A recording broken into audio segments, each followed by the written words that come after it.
Hello friends, आप सभी का स्वागत है आपके अपने YouTube channel super study tricks में।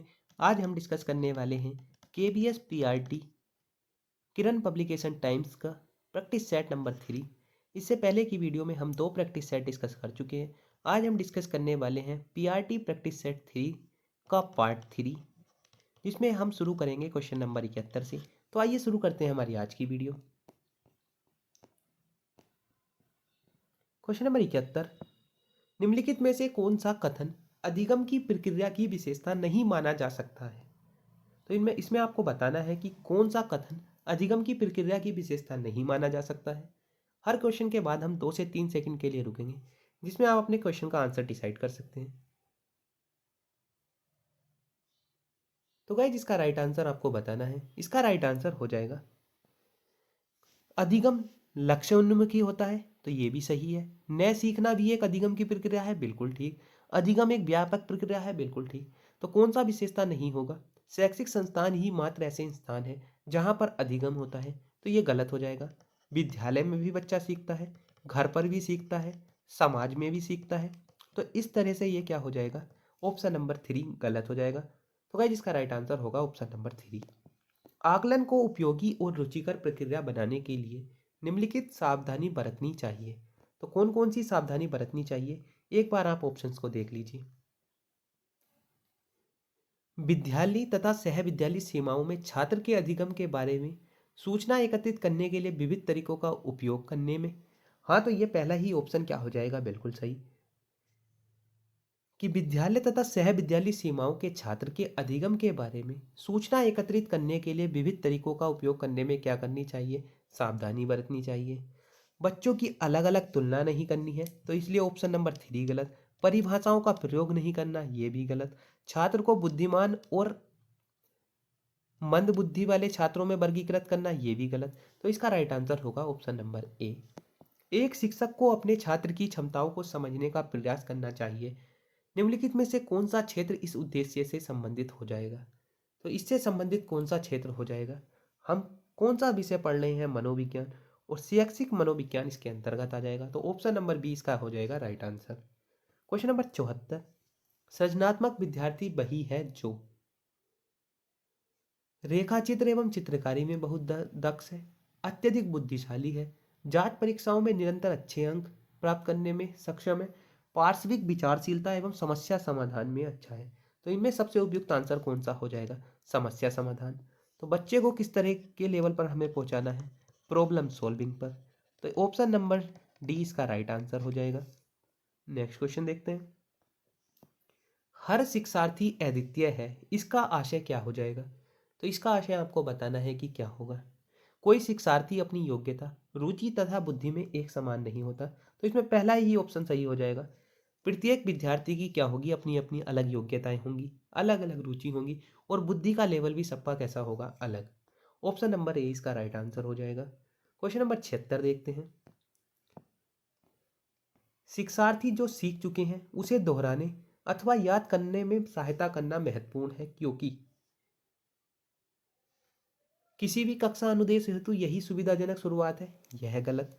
किसी चीज को दोहराना पूर्व ज्ञान को नई जानकारी से जोड़कर अधिगम को बढ़ावा देता है, यह किस पर संबंधित हो जाएगा? स्पाइरल कैरिकुलम पर। कि पूर्व ज्ञान को हम जब नए ज्ञान से जोड़कर पढ़ते हैं तो हमारा पूर्व ज्ञान कैसा हो जाता है? स्थायी। तो इसका राइट आंसर कौन सा हो जाएगा? Option number B. Next question. पियाजे के अनुसार विकास के प्रथम चरण में जन्म से 2 वर्ष तक बच्चे का अधिगम किससे श्रेष्ठ होता है? तो सबसे पहली स्टेज कौन सी हो जाएगी? संवेदी प्रेरक अवस्था। संवेदी प्रेरक अवस्था की बात करें तो इसमें बच्चा किसके द्वारा सीखता है? इंद्रियों के द्वारा। इसमें आपको याद रखना है बच्चे का व्यवहार कैसा होता है? गोल ओरिएंटेड, यानी लक्ष्य अभिमुख व्यवहार बच्चा करता है। उसके बाद आपको याद रखना है इसमें बच्चा किसके द्वारा सीखेगा? इंद्रियों के द्वारा। तो गाइस, इसका राइट आंसर हो जाएगा ऑप्शन नंबर ए। इंद्रियों के उपयोग के द्वारा बच्चा सीखता है। इसकी अवधि की बात करें तो वह क्या हो जाएगी? 0 से लेकर 2 वर्ष तक। ये आपको याद रखने हैं। Next question. पूरी तरह एवं मात्र अवलोकनात्मक व्यवहार पर निर्भर अधिगम का सिद्धांत का संबंध अधिगम के सिद्धांत से संबंधित है। तो अवलोकनात्मक व्यवहार पर निर्भर कौन सा सिद्धांत है, ये आपको बताना है। तो अनुकरण करना या अवलोकन करना किसके अंतर्गत आ जाएगा? व्यवहारवाद के अंतर्गत। व्यवहारवाद के अंतर्गत कौन कौन से आ जाते हैं दार्शनिक? तो ये हो जाएंगे थॉर्नडाइक, पावलोव, ये नाम आपको याद रखने हैं। तो गाइस जिसका राइट आंसर होगा अवलोकनात्मक व्यवहार पर कौन कौन से आ जाएंगे? Option number 3। Next question, Bharatiya Samaj में बहुभाषी चरित्र को देखा जाना चाहिए। तो इसका आंसर आपको देना है, किस रूप में देखा जाना चाहिए? तो भारतीय समाज में बहुभाषी चरित्र को देखना चाहिए विद्यालय जीवन के संवर्धन के संसाधन के रूप में। तो हमें किस रूप में देखना है? संसाधन के रूप में। ऑप्शन नंबर 20 का राइट आंसर हो जाएगा। सृजनात्मक उद्देश्यों की आवश्यकता, उत्तरों की आवश्यकता होती है। प्रत्यक्ष शिक्षण एवं प्रत्यक्ष प्रश्नों में गलत, विषय वस्तु आधारित प्रश्नों में बिल्कुल गलत। तो ऑप्शन नंबर 3 इसका राइट आंसर हो जाएगा, खुले प्रश्नों में। तो सृजनात्मकता का संबंध किससे हो जाएगा? खुले प्रश्नों से। इसे आप कह सकते हैं क्वेश्चन हमेशा कैसे होने चाहिए? Open ended. ओपन एंडेड का अर्थ होगा ऐसे प्रश्न जिनके एक से अधिक क्या हो? उत्तर हो। यह किसे जन्म देंगे? क्रिएटिविटी को। ये पॉइंट्स आपको याद रखने हैं। और बच्चे में किसका जन्म होगा इससे? जिज्ञासा का जन्म। तो गाइस इसका राइट आंसर हो जाएगा ऑप्शन नंबर 3। छात्र के अधिगम में अंतराल का निदान निम्नलिखित में से किसके बाद करना चाहिए? तो इसका आंसर आपको देना है। तो निदान के बाद क्या करना चाहिए? उचित उपचारात्मक कार्य। ऑप्शन नंबर 1 इसका राइट आंसर हो जाएगा।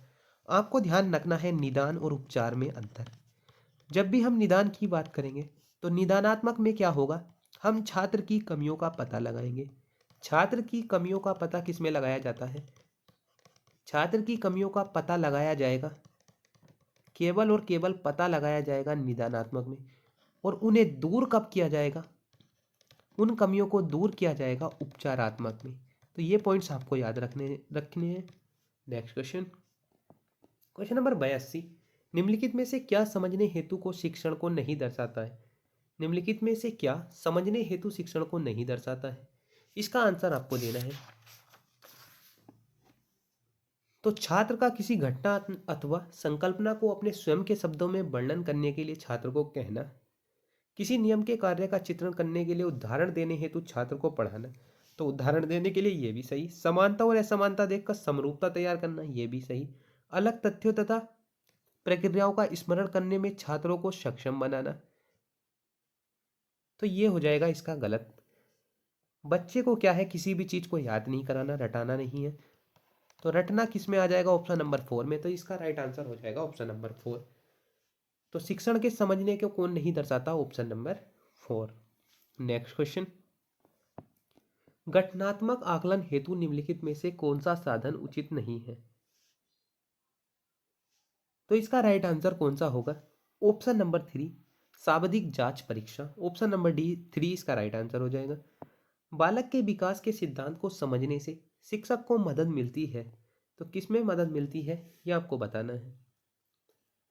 तो गाइस इसका राइट आंसर हो जाएगा ऑप्शन नंबर 4 शिक्षार्थियों की अलग अलग अधिगम शैली के अनुसार प्रभावपूर्ण ढंग से पढ़ाने के लिए। नेक्स्ट क्वेश्चन, जब शिक्षिका कक्षा के अन्य शिक्षार्थियों के साथ समूह गतिविधियों में दृष्टिबाधित शिक्षार्थियों को शामिल करती है तब यह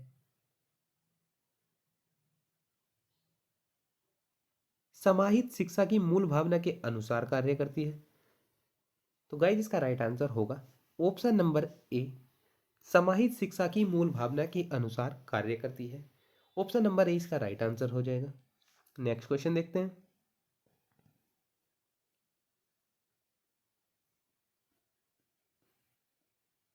क्वेश्चन नंबर 86, एक शिक्षिका अपने शिक्षण से श्रव्य दृश्य सामग्री तथा शारीरिक गतिविधियों का उपयोग करती है क्योंकि उनसे अधिगम बढ़ाने के लिए अधिकतम इंद्रियों का प्रयोग होता है। ऑप्शन नंबर 3 इसका राइट आंसर हो जाएगा। नेक्स्ट क्वेश्चन, कोई शिक्षिका अपने शिक्षार्थियों को समूह चर्चा, समूह परियोजना कार्यों जैसे अनेक समूह गतिविधियों में व्यस्त रखता है। इससे अधिगम आयाम को मुख्यता दी गई है। क्या दी गई है ये आपको बताना है। तो जब भी समूह परियोजना कार्य होंगे तो इससे किसका निर्माण होगा? सामाजिक गतिविधि के रूप में अधिगम। ऑप्शन नंबर डी इसका राइट आंसर हो जाएगा। व्यवहार का क्रियात्मक पहलू किसके अंतर्गत आएगा? तो व्यवहार का क्रियात्मक पहलू हमेशा आएगा किसके अंतर्गत? संज्ञानात्मक क्षेत्र के अंतर्गत। अगर आपसे पूछा जाए संज्ञानात्मक विकास का सिद्धांत किसके द्वारा दिया गया है, तो यह दिया गया है पियाजे के द्वारा। यह आपको याद रखना है। क्वेश्चन नंबर 89, निम्नलिखित में से कौन सा पूर्वाग्रह वंशानुगत संबंधित कारक है? तो कौन सा कारक हो जाएगा? तो इसका राइट आंसर होगा ऑप्शन नंबर 4। आंखों का रंग किससे संबंधित हो जाएगा? अनुवांशिकता से संबंधित। अनुवांशिकता से संबंधित हो जाएगा। तो यह किस पर बेस्ड हो जाएगा? नेचर पर बेस्ड। किस पर बेस्ड हो जाएगा? यह प्रकृति पर। अगर हम बात करें इन्वायरमेंट की, तो इन्वायरमेंट किस पर बेस्ड हो जाएगा? नर्चर पर। और नर्चर का संबंध किससे हो जाएगा? पोषण से। तो ये पॉइंट्स आपको याद रखने हैं। क्वेश्चन नंबर 90, विकास को साकार करने वाले पर्यावरणीय कारक में निम्नलिखित में से किसके अलावा सभी शामिल हैं? तो इसका राइट आंसर हो जाएगा ऑप्शन नंबर 3, शारीरिक सौष्ठव। ऑप्शन नंबर 3 इसका राइट आंसर हो जाएगा। यह किससे संबंधित हो जाएगा? वृद्धि से संबंधित। नेक्स्ट क्वेश्चन, अभिप्रेरणा के सिद्धांत के अनुसार एक शिक्षक अधिगम को बढ़ा सकता है, तो किस तरीके से बढ़ा सकता है? इसका जवाब आपको देना है। तो इसका राइट आंसर होगा छात्रों से यथार्थ अपेक्षाएं स्थापित करके। तो अपेक्षाएं भी किस तरह की करनी है? यथार्थ। उच्च अपेक्षाएं नहीं करनी है। ऑप्शन नंबर डी इसका राइट आंसर हो जाएगा। विकास शुरू होता है, तो विकास कब से शुरू होता है? गर्भावस्था के दौरान से। ऑप्शन नंबर ए इसका राइट आंसर हो जाएगा। तो विकास कैसी प्रक्रिया हो जाएगी? जीवन पर्यंत चलने वाली प्रक्रिया। क्वेश्चन नंबर 93, बहुविकल्पीय बुद्धिमत्ता सिद्धांत के अनुसार जानवरों, खनिजों तथा पौधों की सभी किस्मों की पहचान करने तथा वर्गीकृत करने की योग्यता क्या कहलाती है? तो यह योग्यता क्या कहलाएगी? प्राकृतिक बुद्धिमत्ता। ऑप्शन नंबर ए इसका राइट आंसर हो जाएगा। नेक्स्ट क्वेश्चन, एक विश्वसनीय मनोवैज्ञानिक जांच का आशय है मापन की परिशुद्धता, व्यवहार का पूर्वानुमान और मापन की संगतता। तो ऑप्शन नंबर 3 इसका राइट आंसर हो जाएगा, मापन की संगतता। क्वेश्चन नंबर 95, निम्नलिखित में से कौन सा शिक्षक से संबंधित अधिगम को प्रभावित करने वाला कारक है? तो कौन सा कारक होगा इसमें आपको बताना है। तो इसका राइट आंसर हो जाएगा शिक्षण अधिगम संसाधनों की उपलब्धता, विषय वस्तु या अधिगम अनुभवों की प्रकृति, विषय वस्तु में प्रवीणता और बैठने की उचित व्यवस्था। तो ऑप्शन नंबर 3 विषय वस्तु में प्रवीणता इसका राइट आंसर हो जाएगा। क्वेश्चन नंबर 96, विद्यालय आधारित आकलन मुख्य रूप से किस सिद्धांत पर आधारित होता है? इसका आंसर आपको देना है। तो गाइस इसका राइट आंसर होगा ऑप्शन नंबर डी, बाह्य परीक्षकों की अपेक्षा शिक्षक अपने शिक्षार्थियों की क्षमताओं को बेहतर जानते हैं। क्वेश्चन नंबर 97, एक शिक्षक प्रश्न पत्र बनाने के बाद यह जांच करता है कि क्या यह परीक्षण के विशिष्ट उद्देश्यों की परीक्षा ले रहे हैं। वह मुख्य रूप से प्रश्न पत्र के बारे में चिंतित है। इस क्वेश्चन को आप मोस्ट इम्पोर्टेंट मार्क कीजिएगा। इसका राइट आंसर क्या हो जाएगा? संपूर्ण विषय वस्तु को शामिल करने के बारे में चिंतित है। ऑप्शन नंबर डी इसका राइट आंसर हो जाएगा। क्वेश्चन नंबर 98, विवेचनात्मक शिक्षा शास्त्र का यह दृढ़ विश्वास है कि शिक्षार्थियों के अनुभव तथा प्रत्यक्ष महत्वपूर्ण होते हैं। ऑप्शन नंबर 20 का राइट आंसर हो जाएगा।